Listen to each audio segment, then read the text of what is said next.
come from a city in India called Calcutta.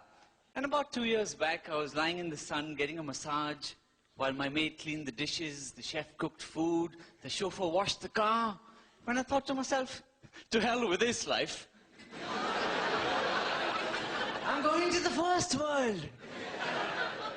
It's a shared flat with high council tax. In an up-and-coming part of Hackney for me. For those of you who haven't been to Hackney in London, it truly is a shithole.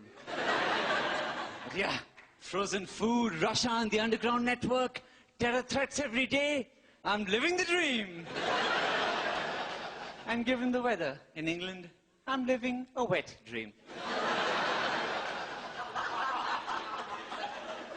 But I have been making efforts to settle down, integrate, be more like a Londoner.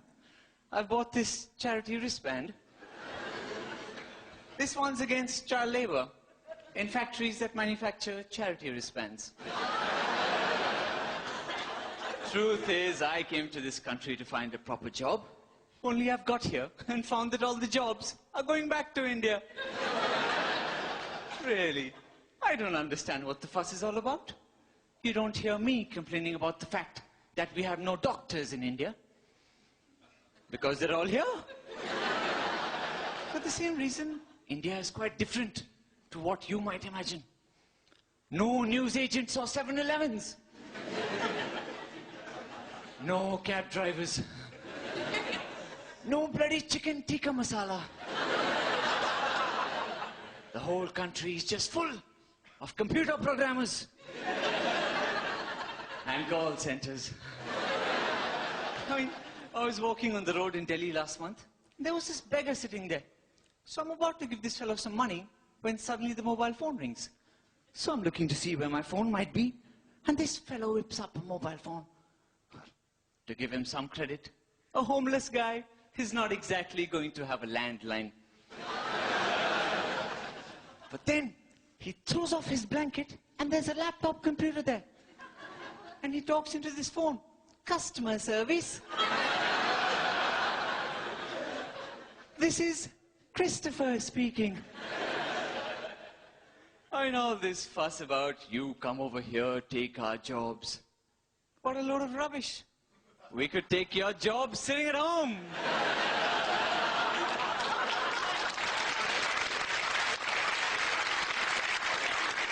Anyway, what can I say? My grandfather was quite keen for me to come to the UK.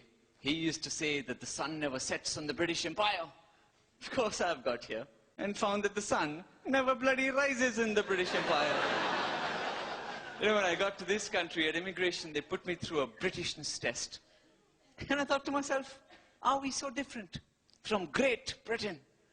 You're the only country I know that puts an adjective before their name. I mean, why not amazing Britain? A fucking awesome Britain!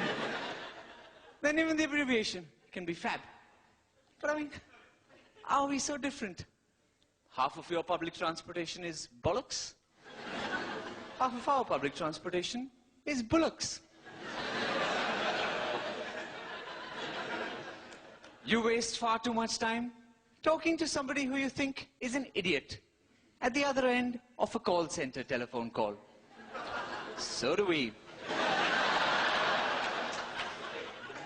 You show sex in your movies. We show men and women running around flowers and trees.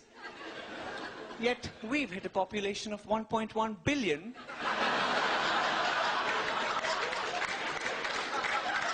Apparently through cross-pollination. So like I was saying, they put me through this Britishness test. The most confusing multiple choice questions. Complete the sentence. To be or not to A. B. B. C. I mean, of course I passed. And then this officer comes up to me and he says, your English is pretty good for an Indian, isn't it? So I said, well, you're not doing too bad yourself.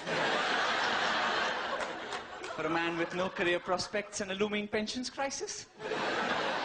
By the way, it's not in it, it's isn't it, asshole. You see, You can't afford to mess with us Indians.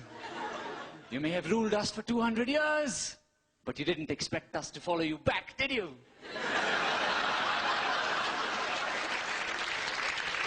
If you've been upset by anything that I've said today, I don't give a shit. Heck, I come from the land of the Kama Sutra. I could fuck you in more ways than you can count.